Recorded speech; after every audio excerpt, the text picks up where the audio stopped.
Salut, aujourd'hui on se retrouve pour vous faire enfin le point sur ma dernière expo, donc là où j'ai fait mon deuxième stand, où j'ai vendu mes produits. Donc ça s'est passé à Verdun le 14 et 15 février. Alors, du coup c'était un événement qui s'est passé à Verdun, en Meuse, là où j'habite, donc c'était cool. C'était organisé par l'association Fantasy Geek Events. Et franchement c'était une belle petite expo, ça fait longtemps que j'avais pas fait d'expo sur tout ce qui était manga, jeux vidéo, anime, donc j'étais ultra contente rien que d'y aller, même si j'avais été que visiteur. Et avoir un stand en fait c'était cool parce que j'étais immergée dedans pendant tout un week-end et j'ai vraiment eu l'impression de retrouver l'ambiance des expos que je faisais quand j'étais plus jeune, même si c'était une plus petite expo. Franchement elle n'a rien à envier à d'autres expos qui sont un peu plus grosses. Il y a eu des animations en continu et en plus j'avais mon propre stand qui était quoi à 20 mètres de la scène, donc j'ai pu tout voir, c'était cool.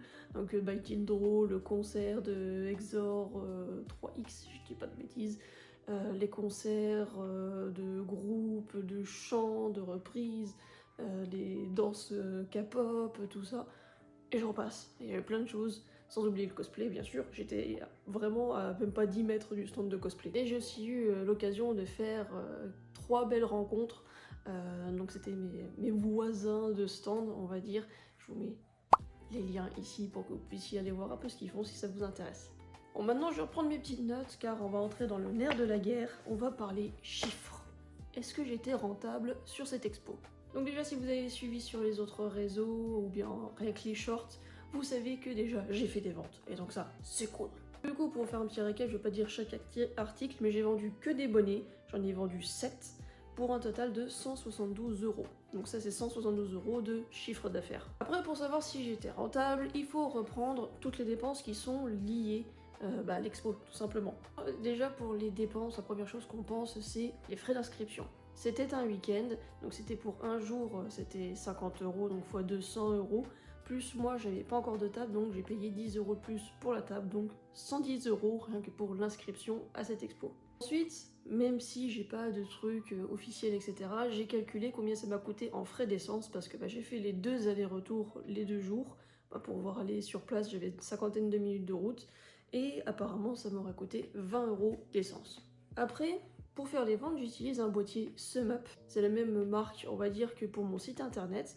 Donc, je paye pas d'abonnement quoi que ce soit, mais je paye une petite commission sur chacune de mes ventes. Et donc, en sachant que j'ai fait 172 € de chiffre d'affaires, par rapport donc à toutes les ventes que j'ai fait avec le TPE de la marque, j'ai eu pour 2,12 € de frais. Ça va, y a pire. Ce qui fait que en total, là j'ai eu 132,12 € de frais. Pour cette exposition, j'ai fait un bénéfice de 39,88 €.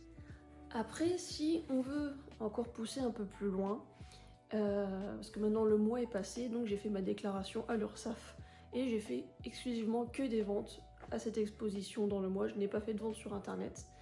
Et donc du coup, j'ai 19 € de frais d'URSSAF. Ce qui fait qu'on enlève encore ces 19 € au bénéfice, et donc du coup, pour le mois de février, j'ai gagné 20,88 € dans ma poche. Voilà. C'est pas énorme, mais je commence un peu mieux à comprendre les choses, et justement on va venir au point suivant pour voir un peu ce qui a été et ce qui n'a pas été par rapport à mes articles. Alors j'ai fait quelques ventes, c'est bien, mais que des bonnets. Donc on pourrait se dire que déjà tout ce qui n'est pas bonnet, ça ne va pas. Mais non. En fait, j'ai regardé un peu tout ce que disaient les gens, ce qu'ils regardaient ou pas. Des fois, il y en a qui essaient de parler un peu discrètement, d'autres moins. Donc il y en a, j'ai pas forcément compris ce qu'ils disaient, mais j'ai aussi retenu pas mal de choses, et surtout, on va commencer par ce qui a retenu l'attention des gens. Déjà, le truc qui retenait le plus l'attention, c'était le bonnet du tigre de K-pop Demon Hunter. Mais aussi le bonnet Inosuke que j'avais le premier jour. Donc là j'ai pu avoir des retours que le premier jour, il y a beaucoup de monde qui l'a regardé, mais la première personne qui l'a acheté, il l'a eu parce que j'en avais qu'un seul à ce moment-là. L'autre bonnet qui attirait beaucoup l'attention, c'était le bonnet Ace, et effectivement j'ai vendu 2 bonnets comme ça identiques dans le week-end. Et après il y a les gens qui s'arrêtaient pas mal sur les bonnets, donc qui faisaient référence à Harry Potter, donc j'ai fait 2 ventes je crois. Oui, j'ai vendu un bonnet donc gris et vert et un bonnet jaune et noir. Donc j'étais contente parce que depuis le temps que je travaillais sur ces articles-là, j'espérais bien en vendre un peu. Et d'ailleurs, du coup, je peux officiellement dire que personne n'achète Gryffondor. Ce qui est un peu drôle parce que c'est censé être entre guillemets la maison la plus populaire. Mais bon, c'est pas grave, au moins c'est bien, les autres sont un peu mis en lumière. Après j'ai beau ne pas en avoir vendu, donc du coup, comme vous le savez, cette expo a permis de présenter enfin les articles sur lesquels je travaillais depuis le début d'année, c'est-à-dire les dessous de tasses, dessous de mug, tapis de table, vous appelez ça comme vous voulez. Et donc du coup ils étaient là, et donc il y en a qui ont retenu plus l'attention que d'autres. Ceux qui ont retenu plus l'attention, c'est celui de Nezuko de Demon Slayer, le Sharingan et le Konoha de Naruto, et beaucoup le Soul Soul des Sims. Je crois que le Soul Soul, franchement, avec tout ce qu'on m'a dit à chaque fois, je pense qu'il va rester un petit moment. Aussi, j'avais exposé, mais donc personne n'a craqué, c'était les porte-clés. J'avais fini ça le samedi soir, donc quand je suis rentrée à l'exposition, j'ai encore travaillé. Et donc du coup, j'avais fini le samedi soir, mais franchement, les finitions étaient pas terribles. Je m'attendais pas à les vendre, mais au moins, je les ai montrées, parce que justement, je voulais voir les réactions des gens. Donc du coup, j'avais un petit ours et un renard. Et le renard a retenu beaucoup l'attention, donc je trouve ça un peu cool parce que j'avais un peu plus travaillé le modèle, je trouve. Donc je vais essayer de creuser un peu plus pour améliorer les prototypes de porte-clés pour pouvoir vous en proposer des meilleurs. C'est pour ça d'ailleurs que je ne les ai pas mis sur la boutique, parce qu'en fait c'était un peu une phase test. Si je les vendais, c'était cool, mais c'était surtout pour récolter des informations. Donc là je vais travailler justement pour pouvoir vous en proposer à la vente en ligne, mais il faut encore que j'améliore la méthode. Par contre, la chose qui globalement n'intéresse pas les gens, c'est les tours de cou. Alors je me suis dit, en plus il y a neigé quand on était là-bas, quelque part je me suis dit, ouais, ils vont peut-être pouvoir acheter un tour de cou, etc. Alors j'ai bien vendu 2 bonnets oreilles de chat, donc Serpentard et Poufsouffle, mais je n'ai pas vendu de tour de cou avec. Il y a une jeune fille qui a failli craquer justement pour un ensemble, mais elle n'a pas pu les prendre. Donc tant pis. Du coup, je pense que les tours de cou, les gens les regardent, ils regardent un peu parce que le motif est un peu différent, enfin le point est différent de ce qu'on voit un peu d'habitude, mais personne n'a jamais craqué pour. Et donc du coup là de toute façon ça va être le printemps, donc peut-être que je les prendrai avec moi dans mes caisses quand je vais en expo, mais je pense que je ne les exposerai plus.